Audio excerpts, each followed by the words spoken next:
राधे राधा रानी के चरण चैनल में आपका स्वागत है। आज हम सुनेंगे बैसाख मास के द्वितीय अध्याय की कथा। जो बैसाख मास में पहनने के लिए कपड़े और बिछावन देता है वह उसी जन्म में सब भोगों से संपन्न हो जाता है और समस्त पापों से रहित होकर मोक्ष को प्राप्त हो जाता है।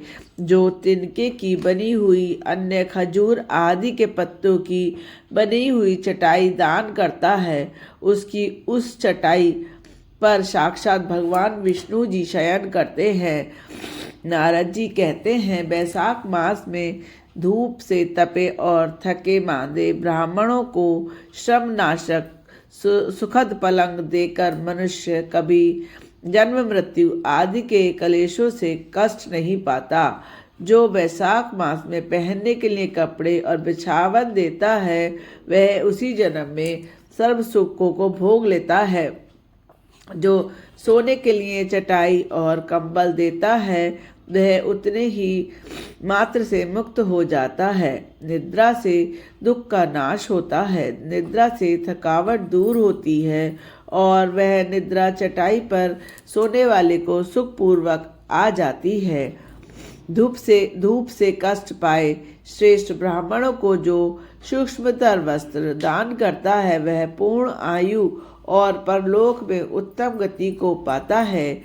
जो पुरुष ब्राह्मणों को फूल और रोली देता है वह मौलिक भोगों का भोग करके मोक्ष को प्राप्त होता है।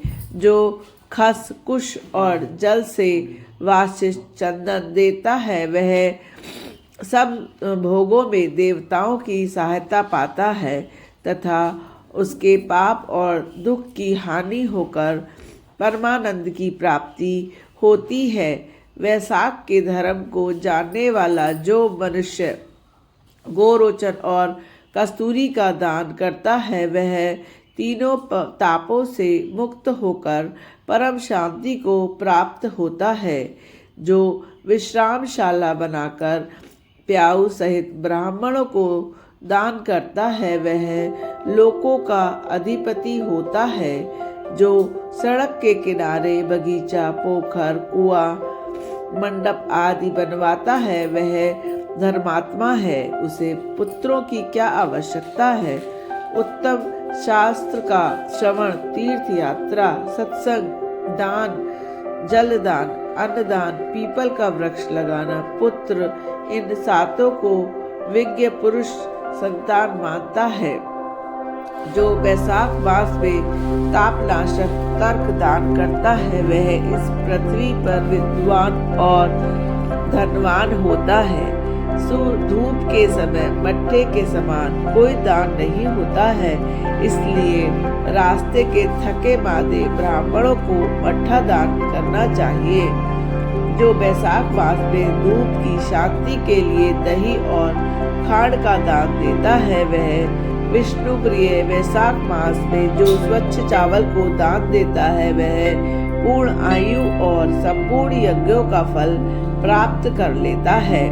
जो पुरुष ब्राह्मण के लिए गोघृत अर्पण करता है वह अश्वमेध यज्ञ का फल पाकर विष्णु लोक में आनंद का अनुभव करता है। जो दिन के ताप की शांति के लिए सायकाल में ब्राह्मणों को ऊख दान देता है उसको अक्षय पूर्ण प्राप्त होता है। जो वैशाख मास में शाम को ब्राह्मणों के लिए फल और शरबत दान करता है इससे उसके पितरों को निश्चित ही अमृत पान का अवसर मिलता है।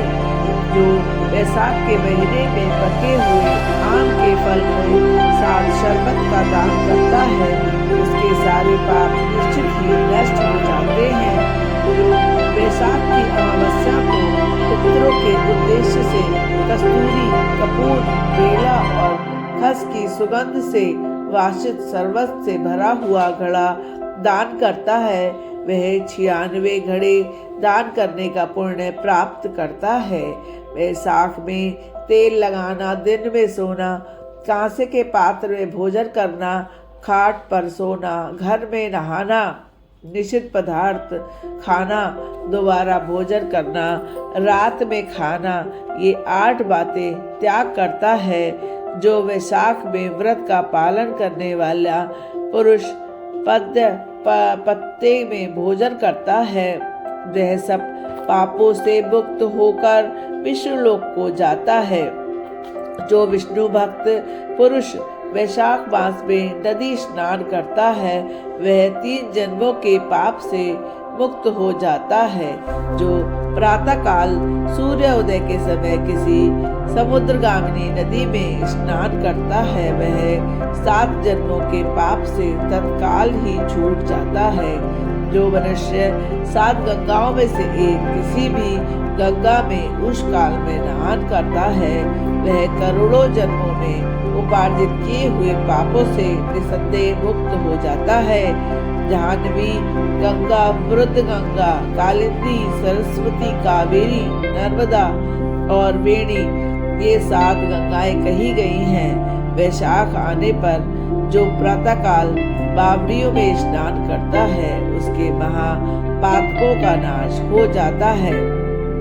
कंदमूल, फल, शाक, नमक, गुड़, बेर, पत्र, जल, तक्र जो भी वैशाख मास में दिया जाए, वह सब अक्षय होता है। ब्रह्मा आदि देवता भी बिना दिए हुए किसी वस्तु को नहीं पाते हैं।